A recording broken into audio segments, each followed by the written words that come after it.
Welcome to the Global Business Insights podcast, brought to you by PSL. I'm your host, Max Kent, and I'll be joined by my co-host, Dr. Charlotte de Brabant. In Series 2, Beyond Business, we delve into the captivating journeys of the world's most exceptional business leaders, entrepreneurs, and professionals. Our mission is not only to ignite inspiration and knowledge for the next generation, but also to illuminate the path for those currently navigating challenges. Join us as we uncover the remarkable stories that transcend traditional business narratives and offer a beacon of hope and guidance.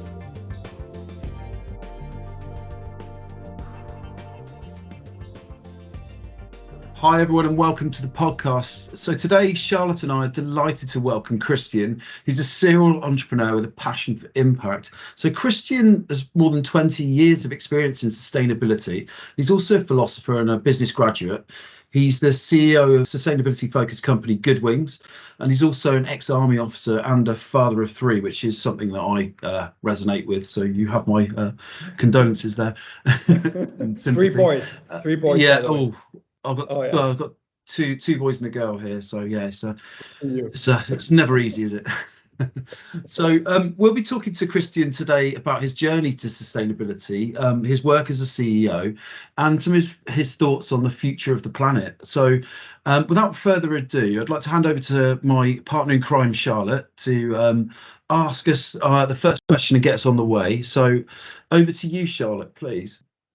Christian, your journey as a serial entrepreneur has been truly remarkable. Thank you so much for sharing. Can you recount a pivotal experience or moment that initially sparked your passion for software development and entrepreneurship? And maybe you could just elaborate a little more. How has that initial spark continued to influence all your endeavors, including your role as a business unit director in consulting? I will indeed. But first of all, just allow me to thank the both of you, Charlotte and Max, for inviting me to your show. Really great opportunity to share a little bit about my background and what we do at Goodwings. As you said in the beginning, I, by coincidence, ended up studying philosophy and business 22 years ago at Copenhagen Business School, which at the time, still today, but at the time it was quite an unusual combination. It really got to me. The combination of, reflecting on what's the role of business in society is something that I thought at the time was super important. Look where we are today, talking about stakeholder management, stakeholder capitalism, regenerative economy, degrowth, green growth. So I think I was infused with a certain amount of criticism about, greed is good, profit for profit's sake. So what really interests me is how you can build, grow, and scale companies, and how those companies can solve what I would call real problems, not thought of problems like which pizza app delivers your pizza faster, cheaper, better, but real problems, lifting people out of poverty, creating companies that can have a significant, substantial impact on limiting climate change. I think those years, my dad passed away just a month before I started. So I think, if I reflect on those years, I was going through a lot and wanted to do a business degree, but wanted to also develop myself on a personal level. And when I graduated, I initially started my first company, which was a consulting company, which we ended up selling to a big Danish engineering company. I worked for them for a couple of years before co-founding Goodwings. But this inner desire to do good through business has been with me for some 25 years. I hope that to some extent answered your question. Absolutely does, and there's quite a few things there that really resonate with my own journey, setting up businesses. That serial entrepreneurial spark of having to start something new and wanting to see the good in how that can solve problems is, yeah, certainly something that really resonates with me. Um, I guess, like myself, in a way, you aren't what we'd class as a usual business leader. If that's fair to say, you've worked in human rights, CSR, those kind of areas. Why did you decide to focus on changing the impact of travel as an area? Well, I disagree. I think a future business leader needs to know a fair share of human rights, CSR, environmental affairs, Very true. to navigate in today's business environment and the future business environments. You need to navigate companies of all sizes among these new demands and requirements or expectations. As I briefly mentioned earlier, my first company was a consulting company, so scaling the impact was relatively difficult or capital intensive. When we started to look into travel, we saw an industry that was, at least on paper, very scalable. We also realized that the industry had a lot of revenue in the value chain. And despite all that revenue, all the executives of the industry were not showing any climate leadership. Rather, they were, just diverting the questions, So when we started to really double click on it, we realized that this was due to the way that they use their money. So it's a transactional industry. It's low margin. Most of the revenue is spent on acquiring or reacquiring clients. So Google ad spend, Facebook, LinkedIn, etc. And obviously, if you spend 80% of your revenues on online, offline marketing, which the online platforms do, 80% max, we're talking $50 billion out of maybe 65 or $70 billion revenue. 50 is spent on reacquiring the same clients over and over again.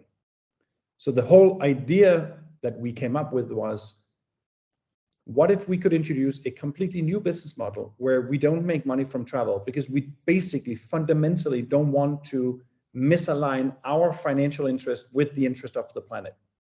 We don't want to put ourselves in a position where we actually encourage companies to travel more because then we make more money.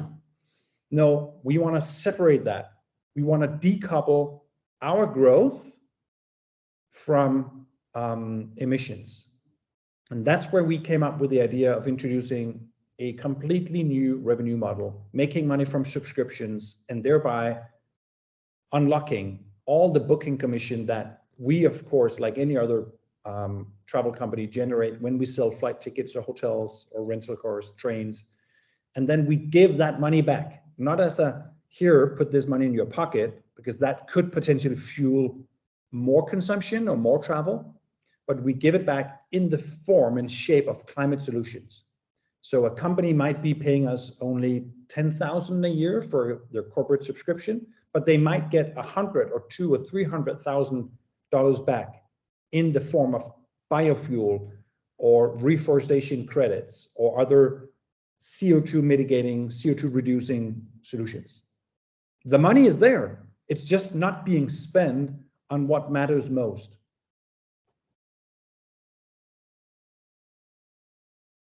Thank you so much for sharing. Maybe just to continue your experiences in a variety of senior roles across your career must have really given you some really great insight and understanding of the complex challenges business face in a turn, how to solve them. Maybe you could share a particular demanding project from that period. How did this experience shape all of your perspective on customer satisfaction and service, and how do you carry those insights into your entrepreneurial ventures? I think what I've come to realize throughout the years working with my health tech company or health consulting company, which focused on prevention. So workplace preventive projects to keep people mentally and physically healthy. And now with Goodwings tackling climate change, I think there is a huge opportunity if you can reduce two things, the complexity and the cost. If you can demonstrate that it does not have to be difficult or complex or super expensive to do the right thing, then you can actually get people along. And then you can start building the bridge between the procurement department, the CFO, the sustainability department, and leadership teams. Because most people are good people. But if you don't work within our bubble, with sustainability issues on a daily basis, just understanding the climate market and climate solutions market is completely impossible. I mean, even for the smartest people I know who work in this, it's still difficult because there's new science coming up, new studies, fluctuating prices. And then the Guardian comes up with an article that all the tree projects in the world are shitty, don't do it. And the companies are left with then what to do. So if you can help companies navigate in these difficult times and reduce the complexity, and at the same time, as we do in Goodwings, reduce the cost, then it becomes a no-brainer to do the right thing, whether that is treating your employees in a good way, so they want to stay healthy and stay with you, or reducing the climate impact of running your business. Thanks for the honesty and the answers there. I think it's really good to hear how your take on not just this business, but the business before has quite a recurring theme through it of people and your need to help people, want to help people out, which is great to hear. Through that, you're going to obviously be learning from people, and that's that kind of commitment to lifelong learning, which looks like it's been a cornerstone of your career right the way throughout. So within that, have you got any highlights or any valuable lessons or skills you've learned along the way of that journey that you've got from maybe some of the people you've worked with? When I look back, I think I've been fortunate to work with some quite amazing people, and also have had some quite amazing and also some quite not amazing people as leaders or stakeholders in any way. I think what I've kept with me is you can get very far if you are transparent and honest in what you do. And I think if you asked anyone here at Goodwings today, I think what I hope they would tell you is that even if it was going up, which it is at the moment, it's a great time at Goodwings. We're really scaling the company and our impact, but we've also had some very difficult years through COVID. Enormously, we were out of business for 2.5 years, just raising money to keep us going, building out the software, pivoting from all kinds of impact to focusing 100% on climate and helping businesses become climate leaders. Throughout this period, raising money, keeping your team intact, you can only do that if you are transparent in your in your decision making. Why are we doing this? And if you can translate your decisions into something that they understand. We are doing this. It might be it is a difficult decision. You might not agree, but we're doing this because of. That goes for investors as well. Raising money, especially having investors contribute in several consecutive rounds, it's impossible if they don't have the trust to you as a founder. And I think it's not rocket science, but I think it could not be stressed enough. Treat people well, and work your ass off and be honest, then you can get far and results will emerge.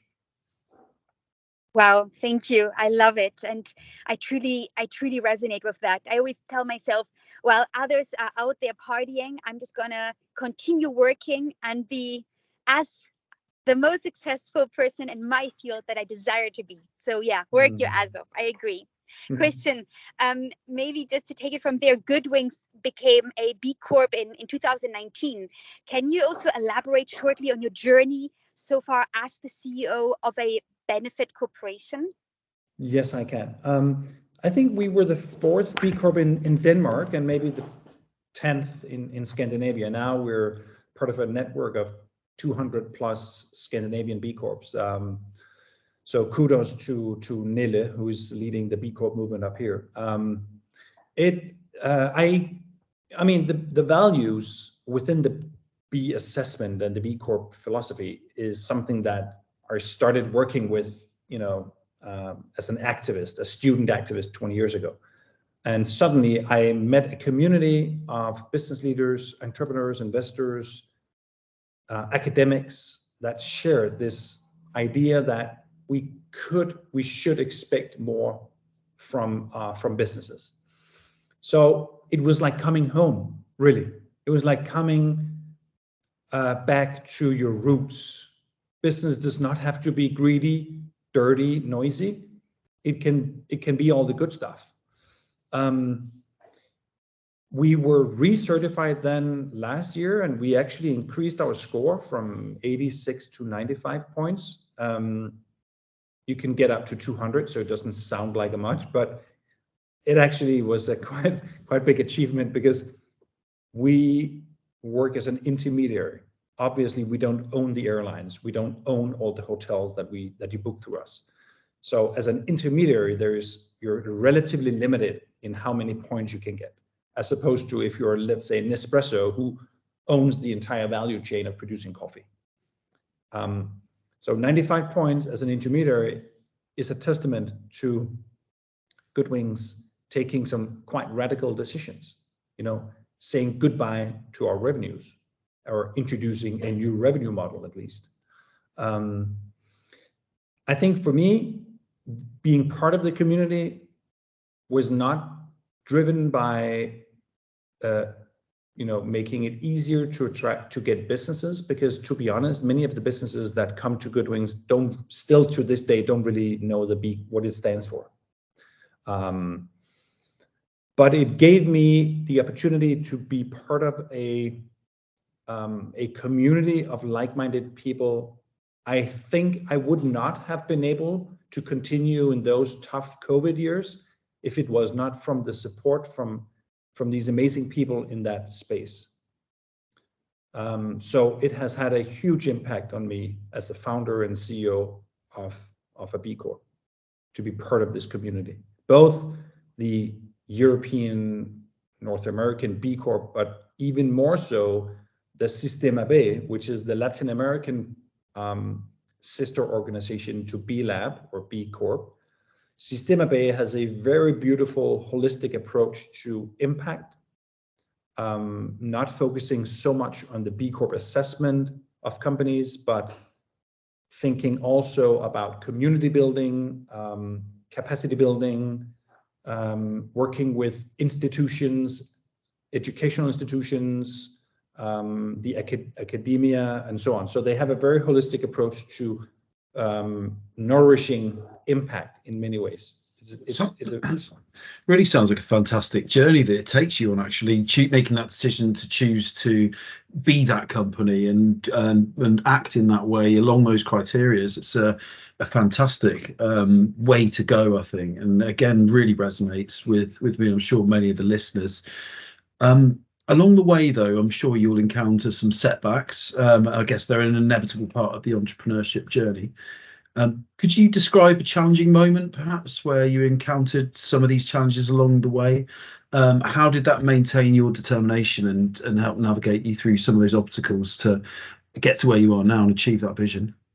Yeah, we have definitely had our fair share of challenges, and I mean, COVID is the overarching challenge. Obviously, Yeah. we had some difficult years in the beginning. Then we actually started to have something that started to prove to scale. We had 6-8 months of decent growth, and then after those 6-8 months, in February 20, it collapsed when COVID locked the entire world down.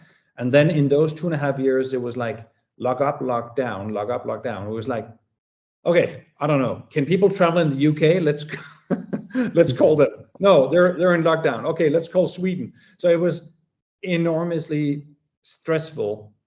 I think the sense of duty from my background as an officer in the Danish army, I think, and also my commitment to contributing to the climate agenda is what kept me going. But also, I think the sense of duty to the investors. We recently closed a round where we had a venture fund joining Goodwings and a Japanese-US travel conglomerate called JTB Corp.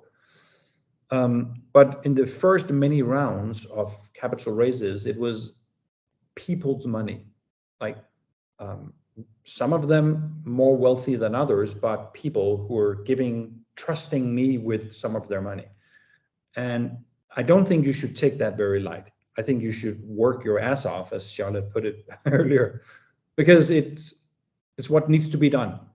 And it is never easy. If it was easy, someone else would have done it. And I can tell you one thing, turning travel green is definitely not an easy thing. It requires endless of trial and error, testing, experimentation, but you can never give up. You have to stay optimistic. You have to believe that just in the next quarter, we're going to make it, it's just around the corner. If you can keep that optimism, and you do that by surrounding yourself with good people. And if you treat them well, they'll stay with you. So it's very much up to you to foster an environment around yourself. I also owe a lot to my wife for sticking and with me and supporting me throughout these years, because I have most likely not been the easiest person to live with. But I don't know. This determination comes from a profound sense of duty. And I couldn't agree more with you, especially surrounding yourself with the right people. As the saying goes, you're the average of the 5 people you surround yourself with, right? Mm-hmm. So you were just talking exactly about the challenges, and definitely going green is a big challenge. And your current venture Goodwings aims to make a positive impact. Maybe you can elaborate on how you envision Goodwings contributing to a more sustainable and impactful future, both within the software industry and on a broader societal scale as well. Yes, so I think scale here is the key, because every time we partner with a business and they start to book their business travel through Goodwings, we allocate the booking commission, which is around 5% of the company's total travel spend. We allocate that money fully into their climate account, and that money is then being used to swap out fossil jet fuel, oil-based jet fuel, with biofuel, sustainable aviation fuel for planes or e-fuel, but alternative fuel types that reduce less CO2. The impact is very measurable, enormously scalable, and I'm also very happy and thankful to be invited to be part of your show, because I think our biggest challenge is to spread the word, to let people know that we have to cut down on unnecessary travel. That's key. And unnecessary travel is not only the amount of travel, but also the level of how luxurious it has to be. Business trips between Madrid and Copenhagen, it's not needed, right? and it takes up 3 times as much as an economy seat. So it emits more CO2. So travel less luxurious, and find alternatives to flights, trains, for instance, or bus. But the travel that you need to do, and we're pragmatic, we know that companies cannot cut all the business travel away. You have to do business travel from time to time, and getting people together, connecting the world also has its advantages. So we want to do our part to make that unavoidable travel as responsible as humanly possible. And we do it by paying for biofuel. So what we do is we basically pay the difference between oil, jet fuel, and biofuel. We pay the difference, the premium. And then our partner fuels, let's say, a Lufthansa jet with the biofuel. So we are facilitating the shift from fossil jet fuel to biofuel. That is very concrete impact. And the more companies that get open their eyes to such a solution, and the fact that we can actually save them money and time, the bigger the impact. So I think right now we just got our August numbers today, and we have 5x'd the number of companies reaching out to us every month, as opposed to June. July was vacation, but if you look at June versus August, we're 5x in incoming inquiries or RFPs from companies. So I think the future for travel is green. Fantastic to hear. Coming from a sales director background, nice to hear the numbers coming in as well. So yeah, good. And also having worked with investors as well, I know that that's obviously a challenge and a wonderful journey. And it brings everything with it that you're already experiencing. And just to hear how that's moving on for you is just so exciting. It's a great buzz to have, isn't it? And especially in the area you're in, to actually, that with every sale you make, every business you speak to, it's just another positive impact that you're going to have, and then it grows exponentially. It's just amazing. So I'm excited hearing it, and I hope everyone else is. Coming back to one of the things you mentioned before, you've had quite a lot of press, and congratulations again on the recent funding and strategic partnership with JTB. I know you mentioned it earlier. Is there anything more you can elaborate on that, just about how that might help you grow and scale? Yes. So we closed a round recently with a Dutch clean tech venture fund called Global Clean Tech Capital. I met Paul Kloppenborg, who is the CEO and founder of the fund, at a B Corp event, by the way. So the B Corp space is also bringing together responsible capital with impact entrepreneurs. And we're very thrilled to have a GCC in our cap table. They provide so much industry knowledge and network that we can leverage from. Another investor was JTB USA, which is part of JTB Corp, one of the world's largest travel conglomerates. JTB has 112 years of travel experience. So we have identified 2 growth drivers in business travel: service and sustainability. It's not price. I think most of our competitors will say price, but it's not.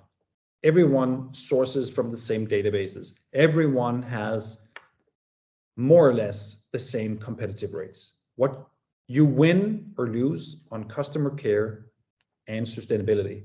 With the partnership with JTB, they have a global coverage of experienced travel agents. We can deliver first-class offline support on phone, email, and with our business model, our sustainability solution, we have everything working for us in terms of really scaling the company in the years to come.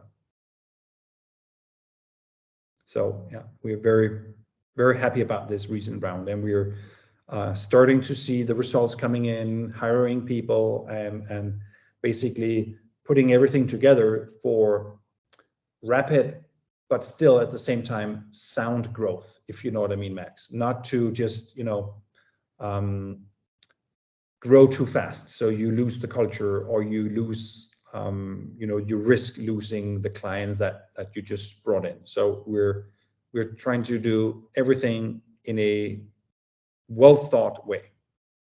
Very exciting once again to hear, and wish you all the best with the success of your company and the growth of Goodwings. And look forward to seeing it succeed. And certainly in the UK, we'd love to speak. I've worked with a lot of companies I know that could benefit from this technology. So I'm sure our paths will cross in the future. Love to speak further about that. But Charlotte, just before we let Christian go, is there any other final thoughts you've got, or any other questions you'd like to ask? Say, Christian, your story was so inspiring, and your journey especially. And I have to say, I resonate very much with your answers. So I think our mindset, our spirit is definitely very similar. So thank you so much for sharing your inspirational story. And that being said, thank you for having me. No, thank you, and also especially for our listeners, once again, for joining in, for tuning in. We hope you enjoyed this episode with us today, and we look forward to hearing more inspirational stories in the future. Christian, thank you for your time today. Thank you, Charlotte. Thank you, Max. Thank you very much. See you all next time.